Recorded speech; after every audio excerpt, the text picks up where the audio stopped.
IPL 2024 కోసం వేలం December 19న దుబాయ్లో జరుగుతుంది. అంటే ఇప్పుడు వేలానికి ఒక్కరోజు మాత్రమే మిగిలింది. మొత్తం 10 ఐపీఎల్ జట్లు ఈ వేలానికి పూర్తిగా సన్నద్ధమయ్యాయి. ఆ జట్లలో ఒకటి సన్ రైజర్స్ హైదరాబాద్. ఈసారి గుజరాత్ టైటన్స్ తర్వాత ఎక్కువ పర్స్ వాల్యూ కలిగి ఉంది ఇదే. ఈ వేలంలో ఎస్ఆర్హెచ్ జట్టు 34 కోట్ల పర్సుతో వెళ్తోంది. మొత్తం 6 స్లాట్లు మిగిలిన్నాయి.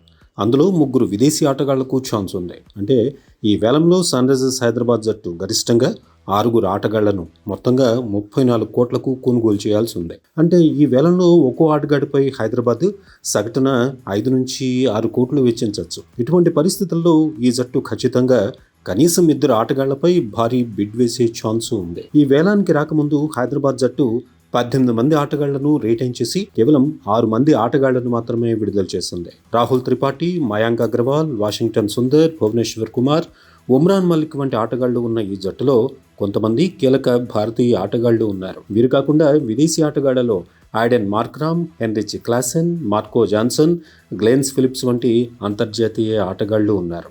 ఈసారి వేలంలో హైదరాబాద్ ఒక విదేశీ స్పిన్నర్, కొంతమంది బలమైన ఫాస్ట్ బౌలర్లు, కొంతమంది బ్యాట్స్మెన్లపై దృష్టి పెట్టనుంది. హైదరాబాద్లో ఒకప్పుడు రషీద్ ఖాన్ ఉన్నాడు. అతని గైర్ హాజర్ ఇంకా భర్తీ కాలేదు. ఈసారి ఆదిల్ రషీద్, అఖిల్ హుసేన్లను విడుదల చేసింది. ఇటువంటి పరిస్థితుల్లో ఎస్ఆర్హెచ్ దృష్టి వనిందు హసరంగా, ముజీబ్ ఉర్ రెహమాన్, మహమ్మద్ నబీ, శ్రేయస్ గోపాల్ వంటి ఆటగాళ్లపై ఉంటుంది. ఫేస్ అటాక్ గురించి మాట్లాడితే ఈ జట్టులో Bhuvneshwar, T Natarajan, Marco Jansen, Umran Malik వంటి ఫాస్ట్ బౌలర్లు ఉన్నారు. అయితే ఇప్పటికీ ఉమ్రాన్ ఎకానమీ, భువనేశ్వర్ స్పీడ్ను పరిశీలిస్తే ఈ జట్టుకు యువ ఫాస్ట్ బౌలర్ అవసరం. అందువల్ల ఈ జట్టు గెరాల్డ్ క్వేడ్జీ లేదా మిచెల్ స్టార్క్ వంటి ఆటగాళ్ల కోసం పెద్ద బిడ్డులు వేయొచ్చు. వీరితో పాటుగా ఈ జట్టు హర్షల్ పటేల్, శార్దుల్ ఠాకూర్ వంటి ఆటగాళ్లపై కూడా దృష్టి పెడుతుంది. అవసరమైతే ఈ జట్టు ఈ ఆటగాళ్ల కోసం కూడా 7 నుంచి 10 కోట్లు ఖర్చు చేయొచ్చు. ఇవన్నీ కాకుండా గత సంవత్సరం ఈ టీం 13.25 కోట్ల భారీ బిడ్తో కొనుగోలు చేసిన